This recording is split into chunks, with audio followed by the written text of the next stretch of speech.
Willie had always been proud of his life. At 38, he was living the dream he'd had since he was a teenager, a life on the road with his brothers from the Iron Hounds Motorcycle Club. Every weekend, he would ride out of town with them, the roar of their engines drowning out everything else. The club was his second family, a group of rough but loyal men who had each other's backs no matter what. Willie's bike, a custom-built Harley-Davidson with a sleek black finish and chrome details, was his pride and joy. When he wasn't on the road, he worked as a mechanic in his shop, fixing up old bikes and customizing new ones. His wife, Laura, was the complete opposite. She was organized, detail-oriented, and kept a tight schedule. At 34, she was still turning heads with her long brunette hair and sharp green eyes. She worked as the head waitress at an upscale restaurant called La Grande, a high-end place downtown owned by two brothers, Tony and Luca. They were charming, rich, and treated their employees like family, or so they claimed. Willie had met them a few times when he dropped by the restaurant to pick Laura up after a late shift. Tony, the older brother, was slick and always seemed to have a joke ready. Luca was quieter but had a confidence that didn't need words.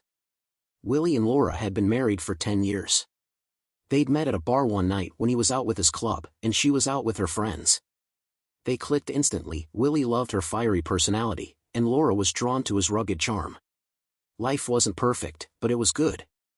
Willie would spend most days at the shop and most evenings with his brothers at the clubhouse. Laura's job at the restaurant kept her busy too, with long hours and demanding shifts, but they always found time for each other. It was a Thursday evening when Willie first noticed something was off. Laura was late coming home again, which wasn't unusual given her job, but this time she didn't answer her phone. He called twice, then sent a text, but there was no response. He shrugged it off, figuring she was caught up in work. But when she finally walked through the door 2 hours later than expected, she was flustered, her hair slightly messy, and her makeup smudged. "Busy night?" Willie asked, glancing up from the TV. "Yeah, you could say that," she replied quickly, avoiding eye contact as she kicked off her heels and headed straight for the shower. Willie didn't think much of it at first. Restaurant work could be tough, especially on a weeknight when a big party could show up unannounced. But as the days went by, these late nights became more frequent, and Laura grew more distant.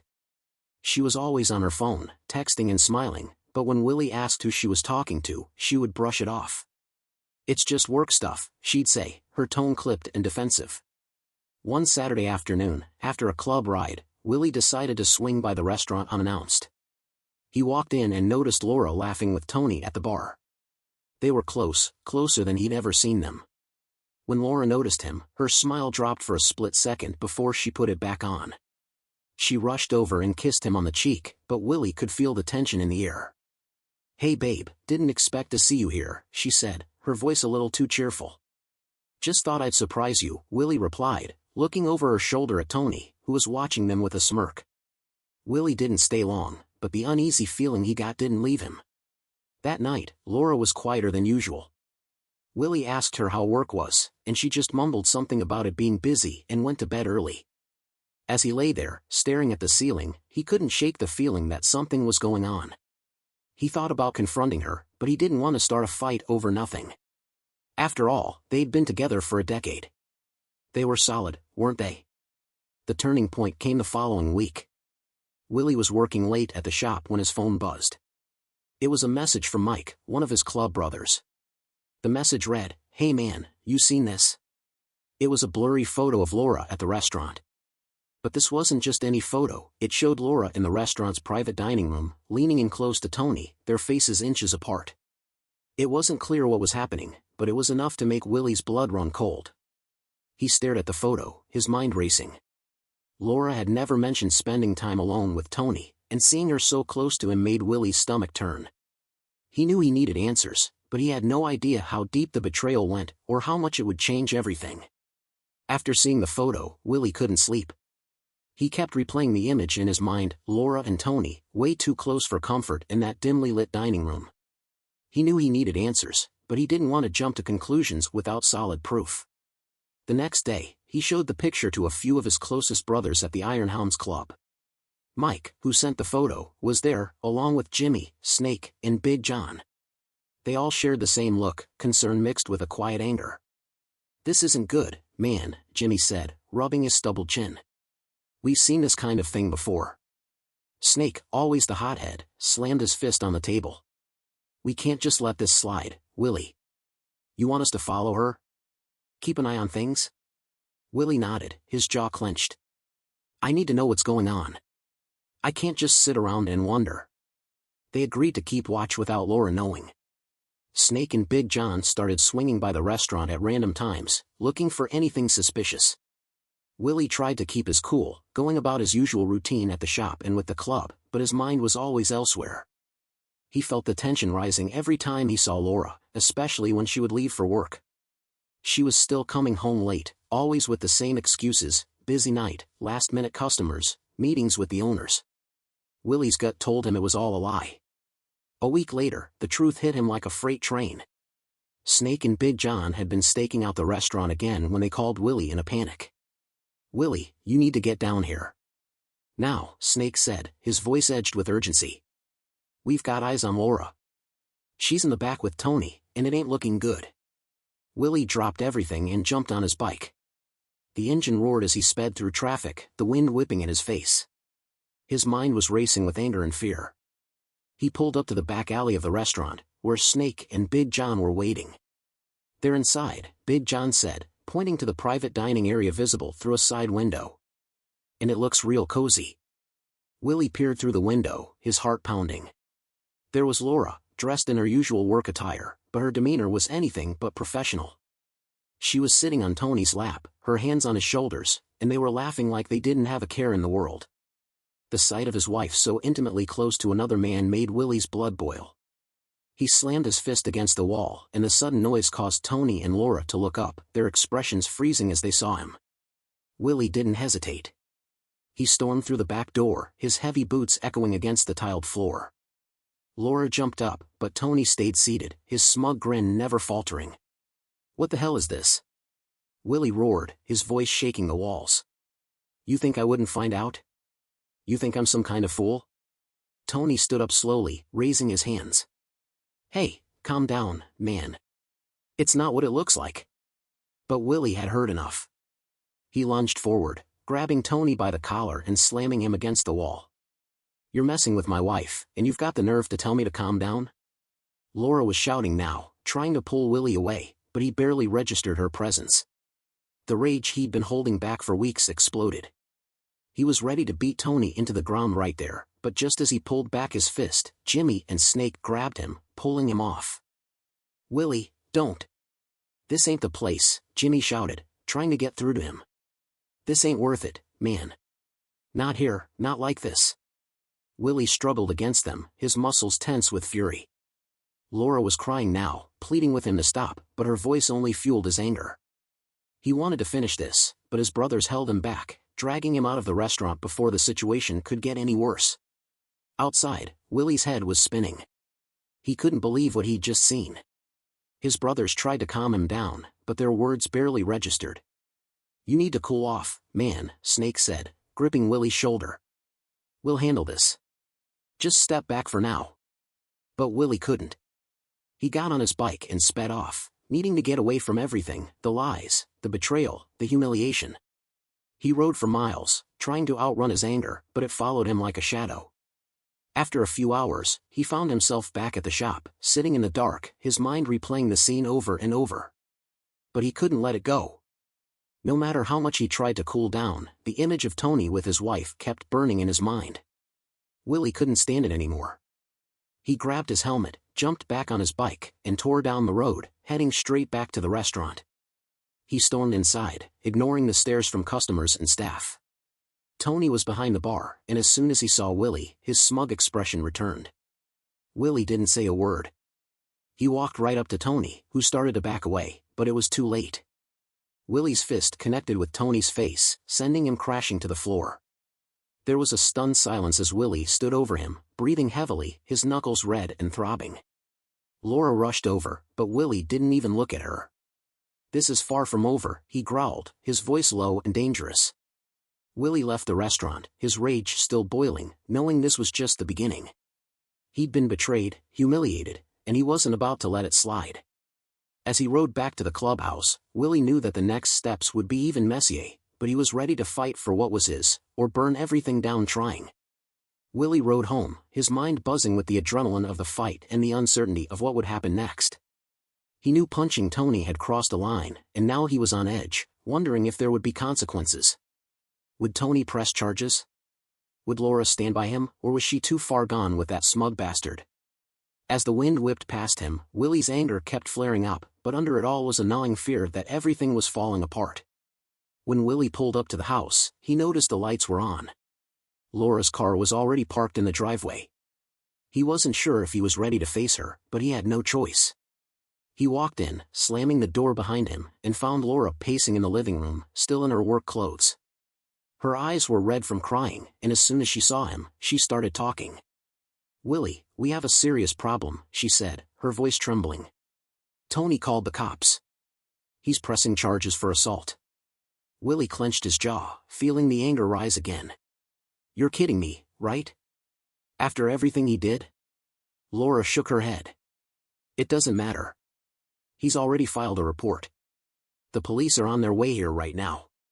Willy felt his stomach drop. He didn't know what he expected, but hearing that Tony had already made it official made it all too real. He paced around the room, running his hands through his hair. Laura kept talking, her words coming out in a rush. "He's saying you attacked him unprovoked, that you just walked in and hit him. I tried to calm him down, but he wouldn't listen." Willy wanted to yell, to shout that none of this would have happened if she hadn't been sneaking around with Tony in the first place, but he bit his tongue. There wasn't time for a fight now. The police were coming, and if they couldn't talk their way out of this, things could get much worse. A knock on the door cut through the tension like a knife. Willy's heart pounded as he opened it to find two uniformed officers standing on the porch, their expressions stern. Laura stood behind him, looking small and scared, but Willy squared his shoulders. He wasn't going to cower in his own house. "William Sanders," the lead officer said, glancing at a notepad. "We need to talk about an incident at Le Grand tonight." Willy nodded, stepping aside to let them in. They sat down in the living room, and Willy could feel his temper rising again as he recounted what had happened, his voice strained but controlled. He told them about finding Tony with his wife, about the months of suspicion and frustration that had boiled over. The officers listened, their faces impassive. "You understand, Mr. Sanders, that hitting someone like this is a serious offense," one of them said calmly. "We've got a statement from Mr. Tony, and it's not looking good for you." Laura jumped in, trying to mediate. He was just upset. "It's been a stressful time, and..." The officer cut her off. "Ma'am, we understand, but the fact remains that Mr. Sanders struck him, and now Mr. Tony is seeking compensation or legal action." Willy's blood boiled at the thought of paying off that sleazebag, but he didn't see any other way out. If this went to court, it could mean jail time, fines, and a stain on his record that could ruin his life. He looked at Laura, who was still pleading with her eyes, and he realized he had to swallow his pride, at least for now. "How much does he want?" Willy asked, his voice flat. The officers exchanged glances. "He's asking for $5,000 to cover his medical bills and damages. You settle, and this doesn't go further. But you better think it over, because if it happens again, there won't be any deals." Willy agreed, feeling sick as he scribbled his name on the paperwork. It wasn't just the money, it was the principle of paying off the man who'd betrayed him, the one who had come between him and his wife. Laura tried to reassure him as the officers left, but Willy pulled away, his anger still simmering. As soon as the door closed, Willy grabbed his jacket and stormed out to the garage, needing to clear his head. Laura followed, but Willy was already halfway out the door, not wanting to hear another excuse. He slammed the door behind him and stepped outside, pacing the yard to cool off. It was then that Willy noticed their neighbor's dog, a big German shepherd named Max, barking loudly from the next yard over. Willy had always liked Max, but tonight, the barking was driving him crazy. As Willy tried to calm down, the dog suddenly jumped the low fence, barking wildly as it charged toward him. Laura, watching from the doorway, screamed as the dog lunged. Willy barely had time to react before Max sank his teeth into his leg. Pain shot through him as he stumbled back, kicking at the dog instinctively until it let go and ran off. Blood was seeping through his jeans, and Laura rushed over, panicking. "Oh my God, Willy, are you okay?" Willy grimaced, looking down at the fresh bite mark. "Just what I needed," he muttered, limping back into the house.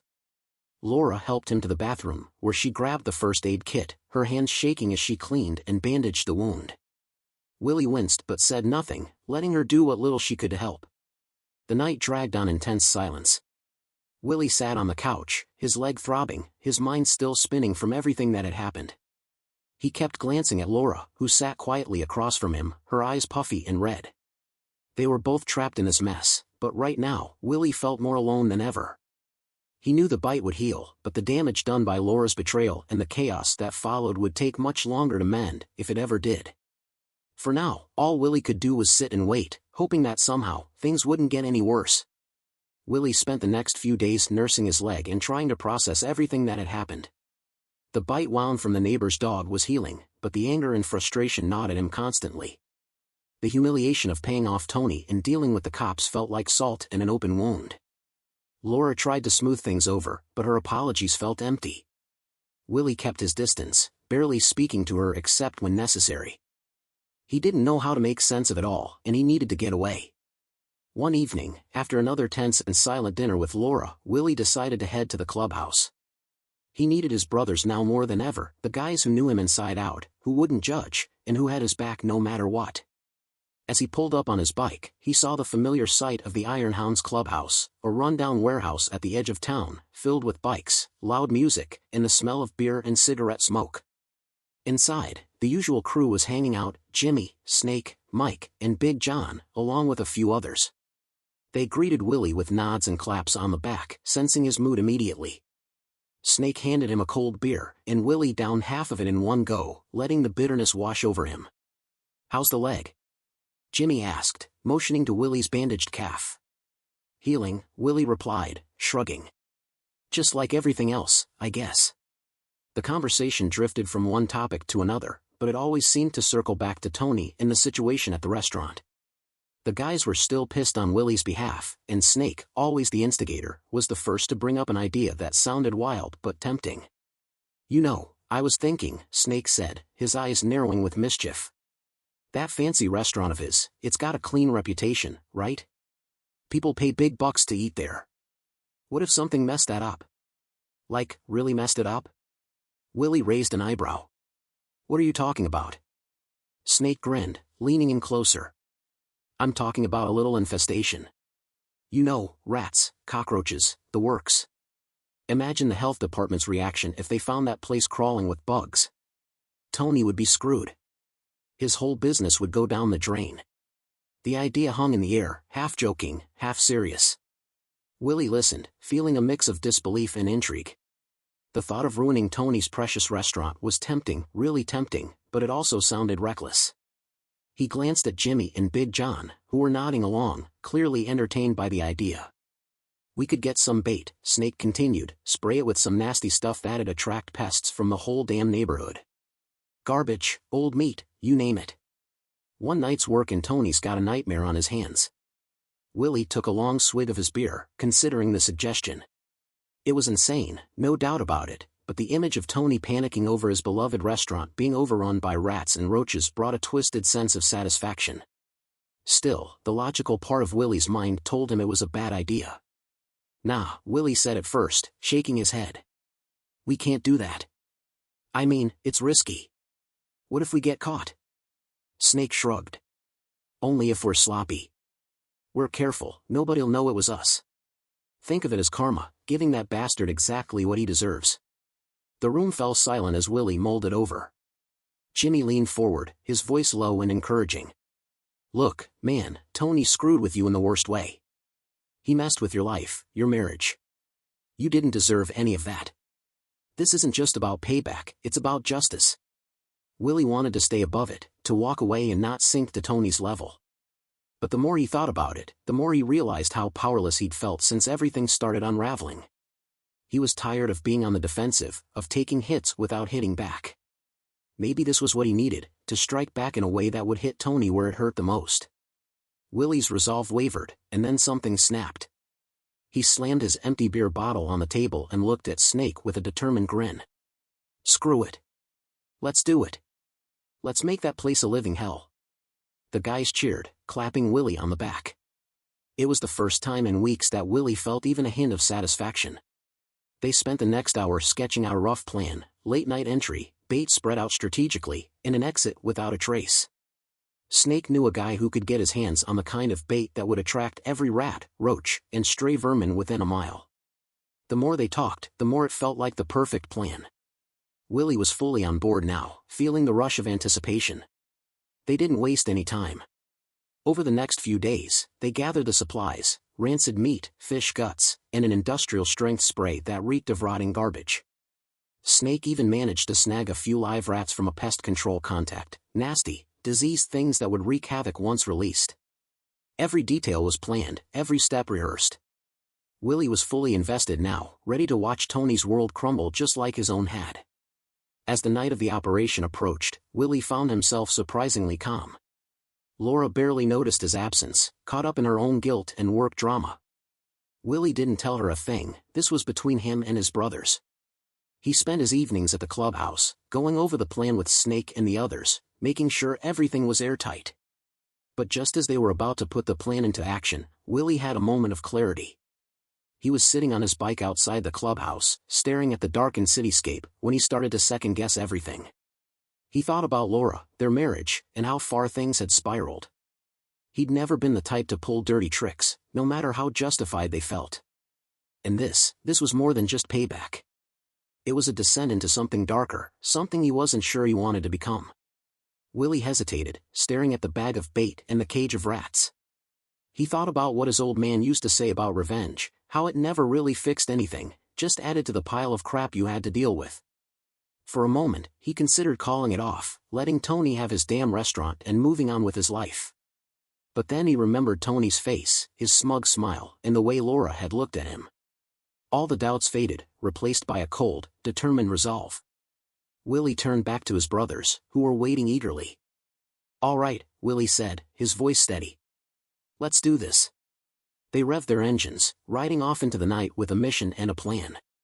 Willy knew he was crossing a line, but at this point, lines didn't matter anymore. The night of the plan went off without a hitch. They waited until the restaurant was closed, and the streets were quiet before making their move.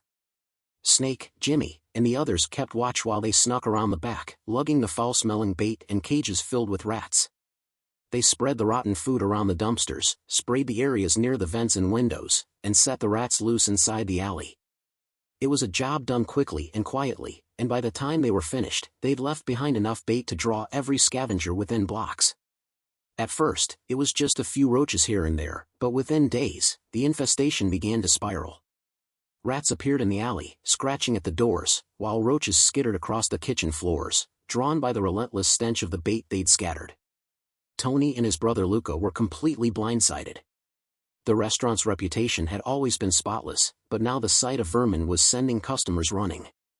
As expected, the health inspectors were called in. They combed through the place, finding nests and droppings that sent their ratings plummeting.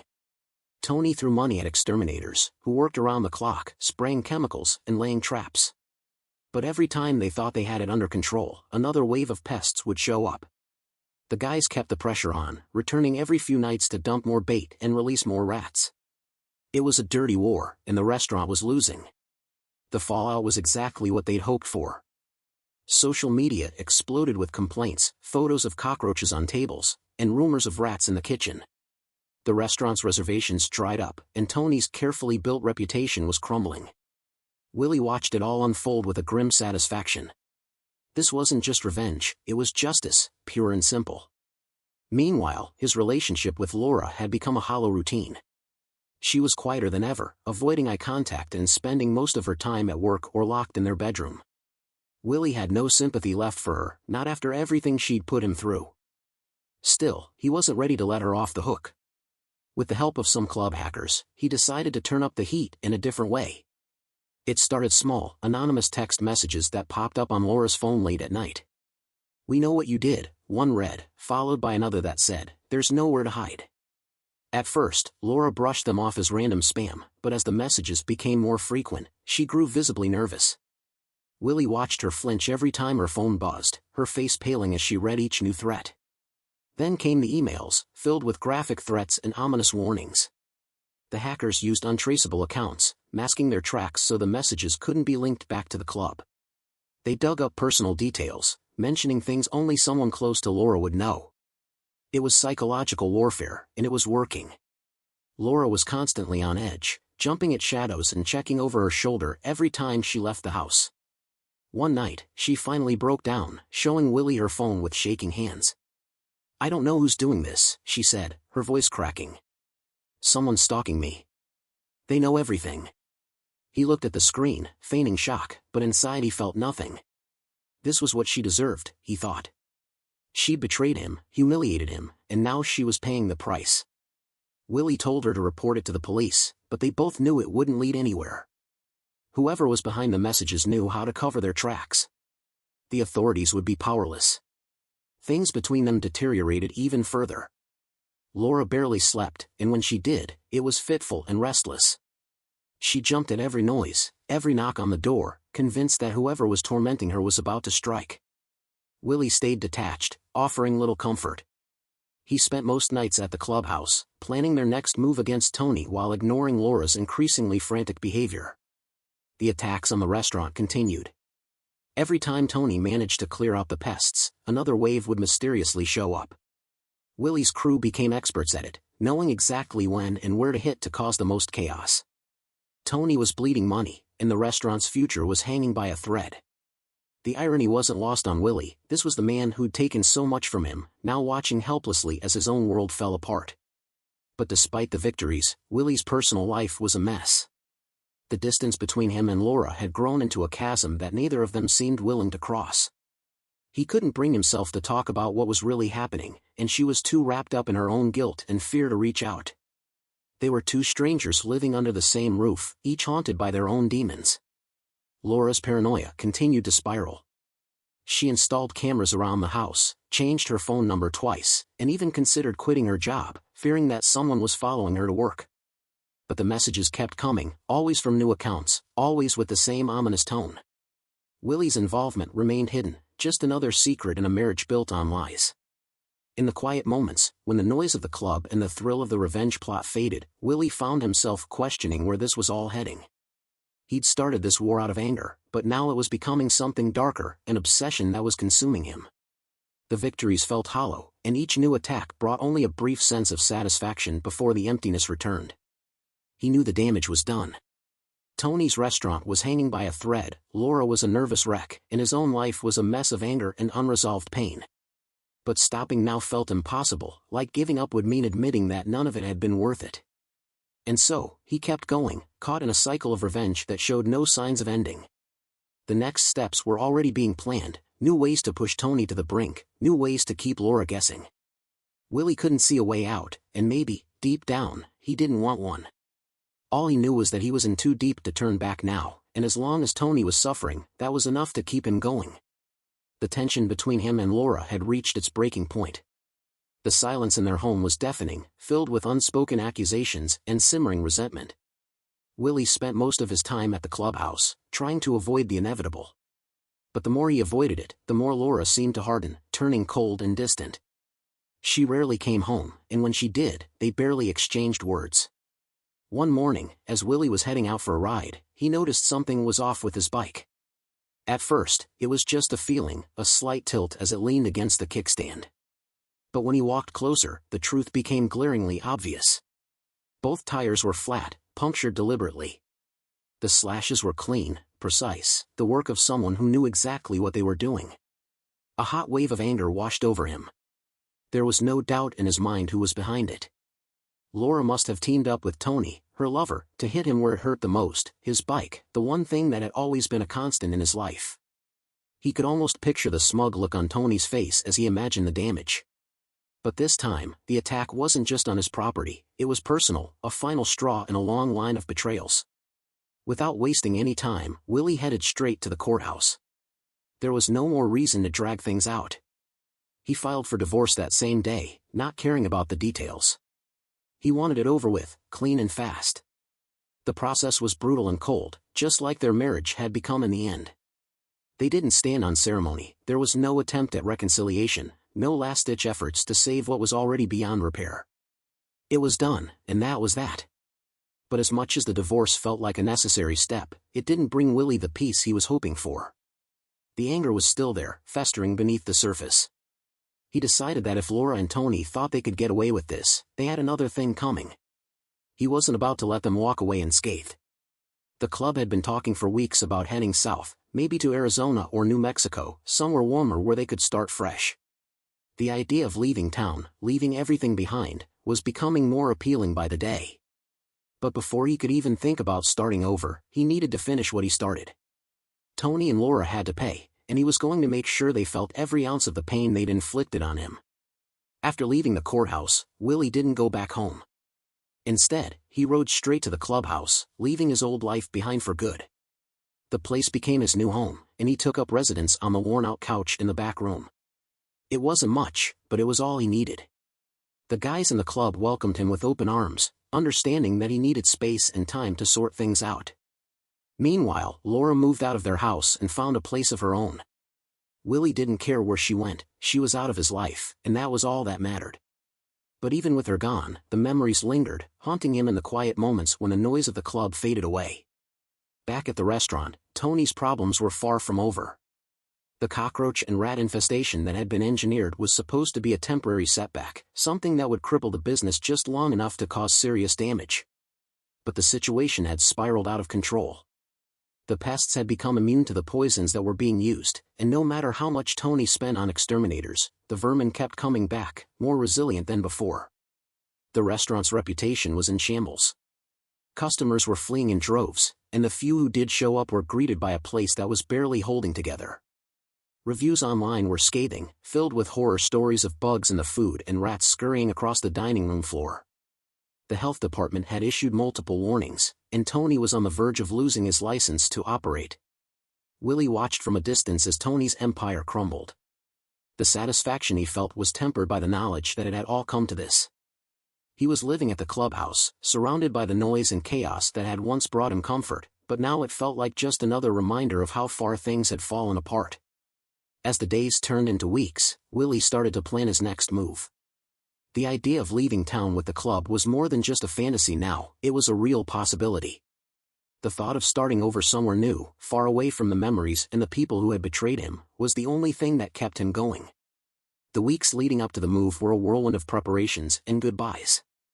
Willie had made up his mind to leave the city behind and start fresh, somewhere warmer and far away from the mess that had consumed his life. The Iron Hounds were all set, most of the guys were eager for a change, tired of the same old routine and the constant reminders of past mistakes. Willie spent his last few days tying up loose ends, saying goodbye to acquaintances he'd known for years.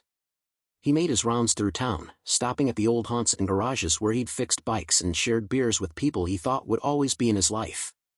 Some offered words of support, understanding the betrayal he'd been through, while others were less sympathetic, questioning his decision to leave everything behind. Willie didn't care, his mind was made up.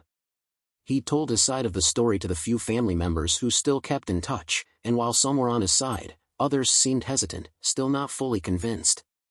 But none of it mattered anymore. He was done with this town. The day of departure finally came. Willie and the club gathered at the clubhouse one last time, loading up the vans and trucks with everything they needed for the journey. They packed light, only taking the essentials. The rest of their lives were packed in duffel bags and strapped to the backs of their bikes.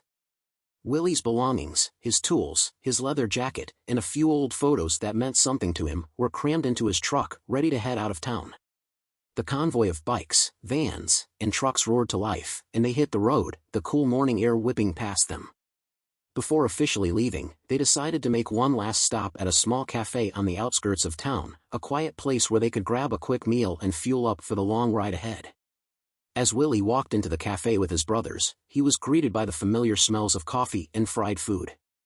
They found a table near the window, joking and laughing like it was just another day. But as Willie glanced around, his eyes locked onto a figure sitting alone in the corner, Laura. She was slumped over a cup of coffee, her face partially hidden by the dim lighting. Even from a distance, he could see the bruises on her face, the fresh abrasions on her arms. She looked defeated, broken in a way that he had never seen before. Laura looked up and froze when she saw Willie. Her eyes widened, and she quickly got up, rushing over to him. She was visibly shaken, her voice trembling as she spoke. "Willie, please, you have to listen. It's Tony." He's been blaming me for everything. The restaurant going to hell, the cockroaches, the rats. He thinks I'm the reason he's in trouble with the law. He's been hitting me." Willy listened without saying a word, his face expressionless. Laura continued, tears streaming down her cheeks. "We tried to make it work, but he just kept getting worse. He thinks I betrayed him, that I'm the reason his whole business is falling apart. I thought it would be different. I thought," she broke off, her voice choked with sobs. Willy glanced at her bruises, feeling nothing but a cold detachment. The woman in front of him was almost unrecognizable. The same woman who had once been his wife was now a stranger, caught in the fallout of her own choices. There was no sympathy left in him, no desire to offer her comfort. He'd given her enough chances, and she'd thrown them all away. "You need to go to the police," Willy said flatly, his voice devoid of any emotion. "File a report. If he's hurting you, make him pay for it." He turned away, ready to leave it at that, but Laura grabbed his arm, desperate for some kind of response, some acknowledgement that he still cared. "Willy, please. I'm scared. I don't know what to do." He pulled his arm away, shaking his head. "I'm done, Laura. You made your bed. Now lie in it." Willy's words were cold and final. He wasn't about to get dragged back into her mess, not when he was finally so close to leaving it all behind. Laura stood there, stunned and crying, as Willy walked back to the table. His club brothers had watched the exchange from a distance, sensing that it was time to go. Jimmy put a hand on his shoulder, nodding toward the door. "We gotta move, man. Time's ticking." Willy didn't look back. He paid for his coffee, threw on his helmet, and mounted his bike. The roar of engines filled the air as they pulled out of the cafe's parking lot, leaving Laura and the wreckage of his old life behind. As they sped down the highway, the wind whipping past his face, Willy felt a sense of liberation he hadn't felt in months. The road stretched out in front of him, open and endless, promising new beginnings far from the pain and betrayal he'd endured. For the first time in a long time, he felt like he was in control of his own fate. Laura had made her choices, and now she was facing the consequences. Willy had his own path to follow, and there was no room left for regrets or second chances. The city faded into the distance, replaced by the open road and the promise of something better waiting on the horizon. After a long day on the road, the convoy of bikes, trucks, and vans finally pulled into a small roadside motel. It was nothing fancy, just a few rooms with flickering neon lights and a parking lot filled with cracked asphalt. The guys were exhausted but in high spirits, knowing that they were finally leaving their old lives behind. Some of the club members opted to save money and slept in their vans, but Willy, needing a break from the constant noise, paid for a cheap room. It wasn't much, but it was a bed and a moment of solitude away from the chaos of the past few months. Willy was just settling in when his phone buzzed. It was Laura. He stared at the screen, debating whether to answer, but curiosity got the better of him. She was quick to get to the point, her voice strained and tired. "Willy, where are our wedding rings? I've looked everywhere, and I can't find them." He knew exactly where the rings were. They were tucked away in his bag, wrapped in an old shirt. Those rings had cost him a small fortune, and he'd saved for months to buy them before proposing. They weren't just symbols of a marriage that had crumbled, they were valuable, with expensive stones that Laura would probably try to sell now that she was on her own. Willy had taken them before leaving, not out of sentimentality, but to keep her from pawning them off. "I don't know," he lied, keeping his voice neutral. "Maybe you lost them during the move." There was a long pause on the other end of the line, and then Laura hung up without saying another word. Willy tossed his phone onto the bed, feeling no guilt for keeping the rings. Laura had made her choices, and he wasn't going to let her profit from his sacrifices. The next morning, as Willy was getting ready to hit the road again, his phone rang once more. This time, it was Tony. The last person Willy expected to hear from, especially after everything that had happened. He almost let it go to voicemail, but curiosity got the better of him. "What do you want?" Willy answered, his tone sharp. Tony's voice was tense, sounding more desperate than smug for the first time. "Your wife showed up at the restaurant last night. I was there trying to deal with the pest problem. This whole place is still overrun, and I've been spraying nonstop. She walked in, and within minutes, she started feeling sick. Whatever was in the poison got to her bad. She collapsed, and I had to call an ambulance." Willy felt a cold knot tighten in his stomach. He didn't respond, waiting for Tony to continue. She's in the hospital now. I don't know what's gonna happen to her, but it's bad. I just thought you should know, since we're, well, divorced now. Willy froze. Divorced? Laura hadn't mentioned anything about it when she'd called last night. He felt a strange mix of anger and relief, anger that she hadn't told him, and relief that the final tide between them was cut. What do you want me to do about it? Willy finally said, his voice flat. Nothing, man. I just wanted you to know. We're done, and whatever happens to her, it's on her. Tony hung up abruptly, leaving Willy staring at his phone. He didn't know whether to feel sorry for Laura or just indifferent. She'd made her bed, and now she was facing the consequences. He had no intention of rushing to her side. It was out of his hands now, and he had his own life to worry about. Pushing thoughts of Laura and Tony aside, Willy joined the rest of the club for breakfast. They ate quickly, fueling up for the long drive ahead. No one talked much, the weight of their journey hung in the air. The plan was to head to a small town in Arizona where Big John had some family connections. His cousin owned a piece of land on the outskirts of town with an old, abandoned house that they could use as their new clubhouse.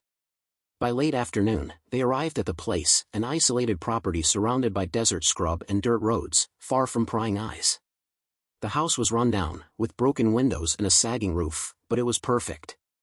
They unloaded their gear, cleared out the dust and debris, and began turning the place into their new home. It wasn't long before they had a makeshift bar set up, a pool table salvaged from a nearby junkyard, and enough beds and couches for everyone to crash on. They worked late into the night, fixing up the place with whatever supplies they could scrounge up from town. For the first time in a long while, Willy felt a sense of purpose, working alongside his brothers to build something new from the ground up. The fresh desert air was a far cry from the stale memories of the city, and as the stars came out, he felt a small flicker of hope for what lay ahead. The next morning, the club officially christened the new clubhouse. They cracked open beers, toasted to new beginnings, and took in the quiet of the Arizona desert. Willy looked around, feeling the weight of the past lift just a little. He hopped on his bike with the rest of the crew, ready to explore the small town they'd now call home. They rode down the dusty roads, taking in the unfamiliar sights, and began the process of making this new place their own. Settling into their new home in Arizona was exactly what Willy and the Iron Hounds needed.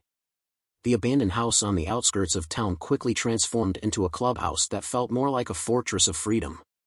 The guys threw themselves into fixing the place up, painting over graffiti, patching holes in the walls, and turning the dilapidated property into a space that was unmistakably theirs. They hung up flags, put up club insignias, and filled the old, dusty rooms with the sounds of laughter, music, and the clinking of beer bottles. Willy found solace in the work. The relentless noise of wrenches, hammers, and the roar of engines kept his mind occupied, pushing away thoughts of his old life and the people he'd left behind. The club settled into a new routine, riding through the desert, getting to know the small town, and slowly making their presence known. They made friends with the locals, bartering their mechanic skills in exchange for favors and supplies, and soon enough, the town accepted them as just another quirky part of the landscape. Despite the new start, Willy couldn't fully escape the past. His phone buzzed constantly with calls from Laura and, to his annoyance, Tony. Neither of them could seem to let go. Tony called multiple times, always hanging up after a few rings. Willy never answered, having nothing left to say to the man who'd tried to ruin him. As for Laura, she was relentless. Some days she called in tears, and other days, she called in anger, her voice full of bitterness and regret. Willy ignored most of her attempts, but one evening, sitting alone on the clubhouse porch, he decided to pick up, just to see what she had to say. Laura's voice was sharp and accusatory from the start. I know you took the rings, Willy. I want them back. They're mine too, and you have no right to keep them. Willy sighed, leaning back in his chair. He knew she was only after the money, hoping to sell them and scrape together whatever she could. They're mine, Laura, he said calmly. I paid for them, and I'm keeping them. You can find something else to pawn. Laura's frustration boiled over. I don't care how far you run, I'll find you. I need that money. Willy just chuckled, unbothered by her threats. Good luck with that, he said before hanging up. He knew Laura well enough to know that her words were just bluster. She had no idea where he was, and even if she did, there was nothing she could do. The rings were his now, and she was out of his life for good. He reached into the inner pocket of his club jacket, feeling the weight of the small velvet pouch. Inside were the wedding rings, his and Laura's. They were valuable, not just because of the stones, but because of everything they represented. Willy had worked tirelessly to afford them, back when he believed in a future with Laura that was now nothing more than a painful memory. He kept them close, not out of nostalgia but as a reminder of what he'd endured and what he was never going back to. He also believed that one day, he might find someone new, someone who deserved those rings. It was a faint hope, but it was there, simmering beneath the surface. Arizona was a fresh start, and Willy was ready for whatever came next, even if that meant finding love again, this time with someone worthy. The Iron Hounds continued to establish themselves in the new town. They hosted bike rallies, organized charity rides, and even helped rebuild some of the crumbling parts of the town. Willy spent his days working on bikes, his hands always busy, while his mind drifted toward the future. The club had become more than just a group of misfits, they were a family, bound by the open road and their shared experiences. Willy knew he couldn't erase the past, but he was done letting it control him. He had found his place in the desert, far away from the drama that had defined the last year of his life. He rode with his brothers under the endless Arizona sky, feeling the heat of the sun on his back and the freedom of the road ahead. For the first time in a long time, he felt at peace, with no more strings pulling him back. Months passed, and Willy's new life in Arizona began to feel more like home than anywhere else ever had. The Iron Hounds had settled into the small town, becoming almost like locals themselves. The old house they'd turned into their clubhouse was now a fully functioning hub, complete with a garage where they worked on bikes and held club meetings. They'd even fixed up the backyard, turning it into a hangout spot with a fire pit, benches, and a bar made out of salvaged wood. Willy had thrown himself into the work of establishing their new territory. They'd made connections with the townsfolk, helping out whenever they could and building a reputation that was far from the troublemaker image they'd carried back in the city. They were the guys you called when you needed something fixed, a ride into town, or even just a group to share a beer with on a hot desert evening. The hostility and suspicion that had followed them from their old lives were gone, replaced by the quiet respect of a community that had come to accept them as part of the landscape. Willy hadn't heard from Laura in a while. Despite her threats, she never found him, and her calls eventually stopped. Whether she'd given up or just moved on, Willy didn't know, and he didn't care. Out here, far from the city and the drama of his past, she felt like a distant memory, just another chapter he had closed for good. Tony had gone silent too, his attempts to reach Willy ceasing as he faced his own problems with his failing restaurant and the legal mess that followed. With their new life fully established, the club decided to take a day to explore the desert landscapes that surrounded their new home. Most of them had never seen anything like it before, vast stretches of red rock, cacti standing tall against the bright blue sky, and endless trails that wound through the rugged terrain. They saddled up their bikes, packed a few supplies, and set out for a ride that was more about taking in the beauty of their surroundings than anything else. They rode in formation, engines rumbling as they cruised through the open desert. Willy led the pack, feeling the wind in his face and the sun on his back. It was the kind of ride that made all the hard times worth it, no destination, no agenda, just the freedom of the road and the endless horizon. They stopped at a scenic overlook, parking their bikes and climbing up a rocky path that led to a stunning view of the desert valley below. The vastness of it all was humbling, a reminder of how small their problems were in the grand scheme of things. They stood there in silence for a while, each of them lost in their own thoughts, taking in the beauty that stretched out before them. Willy looked out over the landscape, feeling a calmness settle over him. "Beautiful, isn't it?" Jimmy said, coming up beside him. Willy nodded, still staring out at the view. "Yeah," Willy replied. "It really is." They stayed there for a while longer, sharing stories and soaking in the peace of the desert. For the first time in a long time, Willy felt a sense of closure. The life he'd built with the Iron Hounds in this small Arizona town was more than just a fresh start, it was a new chapter, one that he was writing on his own terms. They eventually rode back to their clubhouse, the setting sun casting long shadows across the desert floor.